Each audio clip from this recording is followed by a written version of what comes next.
दैनिक भास्कर द्वारा चलाया जा रहा पौधे अपने परिजन अभियान पर्यावरण संरक्षण की दिशा में बढ़ाया गया एक महत्वपूर्ण कदम साबित हो रहा है, जिसके चलते इस अभियान से जुड़ने वालों की संख्या में लगातार इजाफा हो रहा है। जिला कांग्रेस कमेटी की एक बैठक का आयोजन बलदेवबाग चौक पर स्थित कार्यालय में हुआ, जिसमें जिले की प्रभारी हिना कांवरे विशेष रूप से शामिल रहीं। बैठक में जन समस्याओं को लेकर सरकार के खिलाफ आंदोलन करने की रणनीति तय की गई। राष्ट्रीय पारसी महासंघ ने समाज के उत्थान के लिए महिलाओं की शिक्षा को बढ़ावा देने और महिला सशक्तिकरण पर जोर दिया है। समाज के राष्ट्रीय अध्यक्ष के आगमन पर समाज के पदाधिकारियों की बैठक हुई, जिसमें समाज के लोगों को संगठित करने पर और अन्य सामाजिक विषयों पर विचार विमर्श किया गया। बेलबाग थाना क्षेत्र फूटाताल इलाके में रहने वाले एक युवक ने कर्ज और कर्जदारों से परेशान होकर जहरीली वस्तु का सेवन कर लिया। युवक को जिला अस्पताल में इलाज के लिए भर्ती करवाया गया। पीड़ित युवक और उसके परिजनों ने कर्जदारों पर उसे धमकाने और गाली गलौज करने का आरोप लगाया।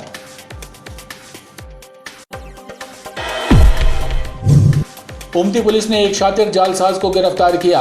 पुलिस रिमांड पर हुई पूछताछ में आरोपी ने चौंकाने वाले खुलासे किए हैं। आरोपी वर्तमान में स्वास्थ्य विभाग के साथ ही रेलवे में नौकरी लगवाने का झांसा देकर लोगों से जालसाजी कर रहा था। कोरोना टीकाकरण महाअभियान के दूसरे चरण में जिले में गुरुवार को 50,043 लोगों को कोरोना का टीका लगाया गया। जिले में बीते 2 दिनों में 1,29,378 लोगों का टीकाकरण किया गया है। जिले में कोरोना के नए संक्रमित मरीजों की संख्या घट बढ़ रही है। गुरुवार को जिला प्रशासन द्वारा जारी की गई 5,790 सैंपलों की परीक्षण रिपोर्ट में से कोरोना के 4 नए संक्रमित मरीज सामने आए हैं। वहीं बीते 24 घंटे में कोरोना से स्वस्थ हुए 3 व्यक्तियों को डिस्चार्ज किया गया, जबकि जिले में अब एक्टिव मरीजों की संख्या 21 है। रांची क्षेत्र में मोबाइल की दुकान चलाने वाली एक युवती को जान से मारने की धमकी देकर एक बदमाश ने दुकान के अंदर ही उसके साथ दुराचार किया। युवती बदमाश की धमकी से डर गई और उसने कुछ दिनों तक इस घटना की जानकारी किसी को नहीं दी, लेकिन आरोपी ने दोबारा उससे अश्लील हरकतें करना शुरू कर दी, जिसके बाद युवती ने अपने परिजनों के साथ रांची थाने पहुंचकर घटना की रिपोर्ट दर्ज कराई।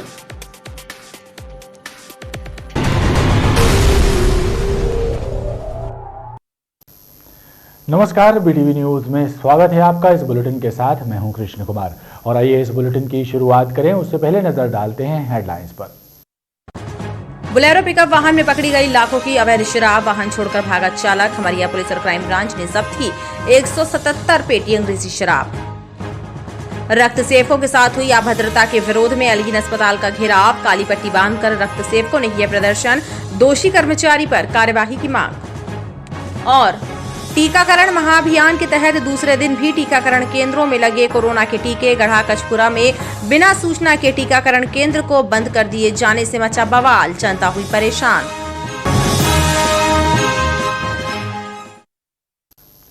कोरोना टीकाकरण महाअभियान के दूसरे चरण में जिले में गुरुवार को 50,043 लोगों को कोरोना का टीका लगाया गया। जिले में बीते 2 दिनों में 1,29,378 लोगों का टीकाकरण किया गया है। स्वास्थ्य विभाग ने टीकाकरण अभियान के दूसरे दिन भी लक्ष्य से ज्यादा लोगों का टीकाकरण कराने में सफलता हासिल की। बुधवार को भी निर्धारित लक्ष्य से ज्यादा टीकाकरण करने में विभाग को सफलता मिली थी। कोरोना टीकाकरण के 2 दिवसीय महाअभियान के तहत गुरुवार को दूसरे दिन भी जिले में 100% लक्ष्य से ज्यादा टीकाकरण करने में स्वास्थ्य विभाग ने सफलता हासिल की। गुरुवार को एक ही दिन में जिले में 50,043 लोगों को कोरोना का टीका लगाया गया। 2 दिनों में महाअभियान के तहत जिले में 90,000 लक्ष्य के मुकाबले में 1,24,378 लोगों को कोरोना वैक्सीन लगाई गई। टीकाकरण को लेकर लोगों में भारी उत्साह देखने को मिला। जिले में शहरी और ग्रामीण क्षेत्रों में लगभग 300 केंद्रों पर कोरोना टीकाकरण का महाअभियान चलाया गया। इसके साथ ही कलेक्टर कार्यालय में शासकीय सेवकों और उनके परिवारजनों के लिए भी टीकाकरण केंद्र की स्थापना की गई। इस केंद्र में भी लोगों में टीकाकरण को लेकर उत्साह देखने को मिला। जितने भी शासकीय विभाग के हैं जौनपुर शहर में, उन सब विभाग के शासकीय कर्मचारी उनके परिवारों को यहाँ पर लगाया जा रहा है और बाकी और भी केंद्र खुले हैं, वहाँ सब जगह लोग लगवा रहे हैं। बहुत अच्छा वो जा रहा है, बहुत अच्छा प्रयास रहा गवर्नमेंट का कि आज वैक्सीनेशन जो हमने जो निर्धारित लक्ष्य रखा है वो पूर्णता की ओर हम अग्रसित हैं। टीकाकरण के इस 2 दिवसीय महाअभियान के दौरान टीकाकरण केंद्रों पर जनता का तांता लगा रहा। लोगों ने महाअभियान में उत्साह से भाग लिया और टीकाकरण करवाकर कोरोना के विरुद्ध जारी जंग में अपना सहयोग प्रदान किया। दैनिक भास्कर द्वारा चलाया जा रहा पौधे अपने परिजन अभियान पर्यावरण संरक्षण की दिशा में बढ़ाया गया एक महत्वपूर्ण कदम साबित हो रहा है, जिसके चलते इस अभियान से जुड़ने वालों की संख्या में लगातार इजाफा हो रहा है। दैनिक भास्कर द्वारा चलाए जा रहे पौधे अपने परिजन अभियान के तहत शंकर शाहनगर वार्ड की रीवा कॉलोनी पार्क में पौधारोपण किया गया, जिसमें क्षेत्र के बुजुर्ग और महिलाएं भी शामिल रहीं। बेटा तुम भी डाल दो मिट्टी, तुम भी डाल दो, मिट्टी डाल दो बेटा, डाल दो।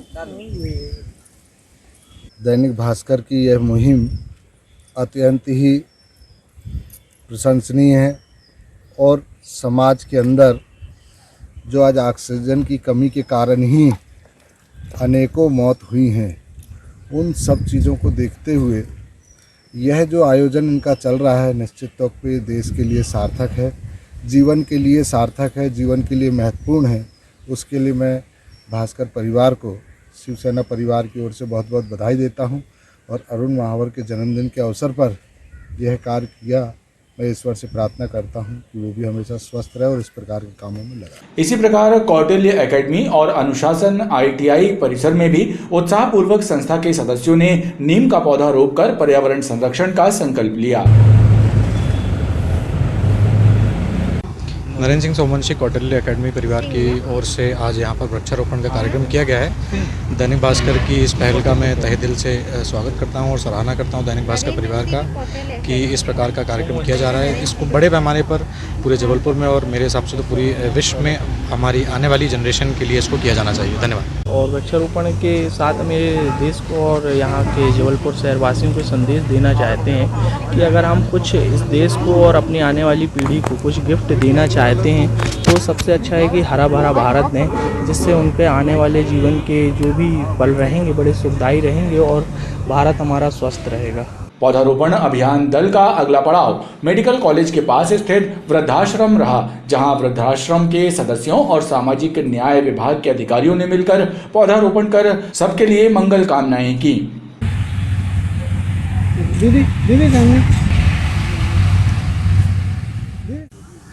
दैनिक भास्कर द्वारा आयोजित किए जा रहे पौधे अपने परिजन अभियान पर्यावरण संरक्षण की दिशा में एक बहुत महत्वपूर्ण अभियान है और इसकी विशेष बात है कि इसमें नीम के पौधे लगाए जा रहे हैं जो पर्यावरण की दृष्टि से भी बहुत उपयुक्त हैं। आज यहाँ वृद्धाश्रम में हमने वृद्धाश्रम के अंतःवासियों के साथ इस वृक्षारोपण कार्यक्रम में भाग लिया।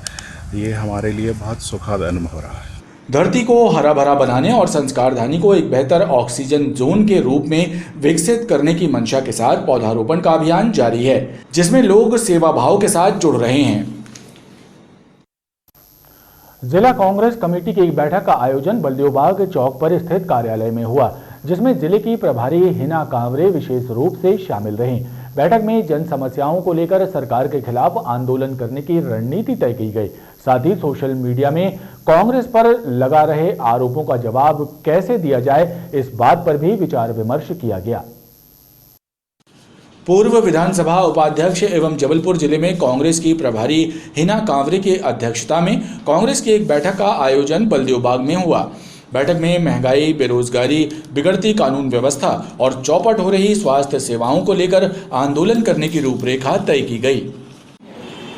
उनको किसान बिल पास करना था, उनने सहारा लिया लॉकडाउन का, कि जब लॉकडाउन में सदन में अधिकांश लोग पहुंच ही नहीं सकते।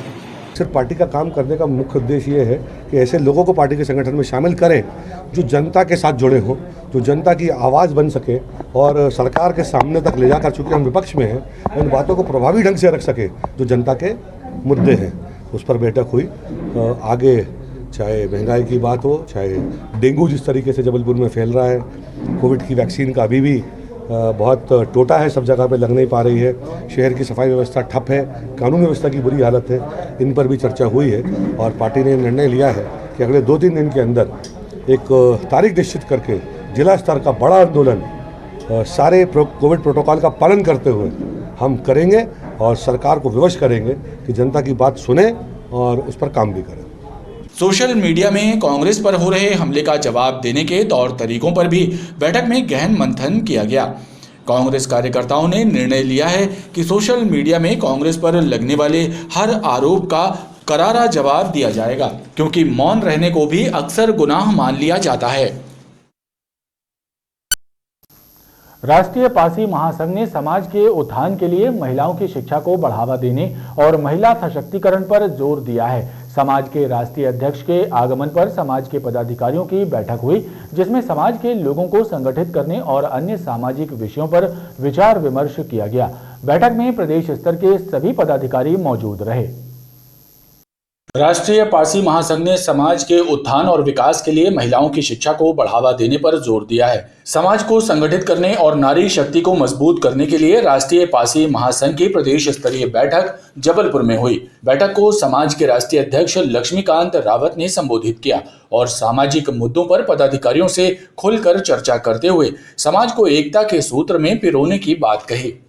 राष्ट्रीय पारसी महासंघ के राष्ट्रीय अध्यक्ष माननीय लक्ष्मी प्रसाद रावत जी लखनऊ से जबलपुर आज सुबह उनका आगमन हुआ है।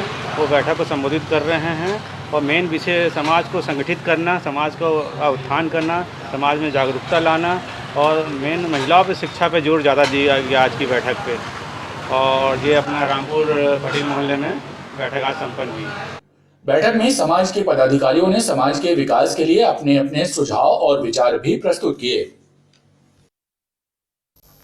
जिले में कोरोना के नए संक्रमित मरीजों की संख्या घट बढ़ रही है। गुरुवार को जिला प्रशासन द्वारा जारी की गई 5,790 सैंपलों की परीक्षण रिपोर्ट में कोरोना के 4 नए संक्रमित मरीज सामने आए हैं। वहीं बीते 24 घंटे में कोरोना से स्वस्थ हुए 3 व्यक्तियों को डिस्चार्ज किया गया है। जिले में अब एक्टिव मरीजों की संख्या 21 है।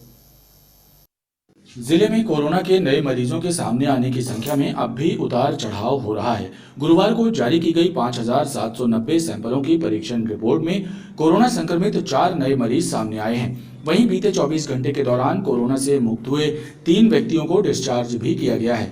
जिले का रिकवरी रेट 98.60% दर्ज हुआ है। जिले में एक्टिव मरीजों की संख्या अब 21 है। सरकारी रिकॉर्ड में कोरोना संक्रमित किसी भी मरीज की मृत्यु दर्ज नहीं की गई है। बीते 24 घंटे में 5,631 व्यक्तियों के सैंपल कोरोना टेस्ट के लिए भेजे गए हैं। अब तक कुल 10,43,106 व्यक्तियों के सैंपल कोरोना टेस्ट के लिए भेजे जा चुके हैं।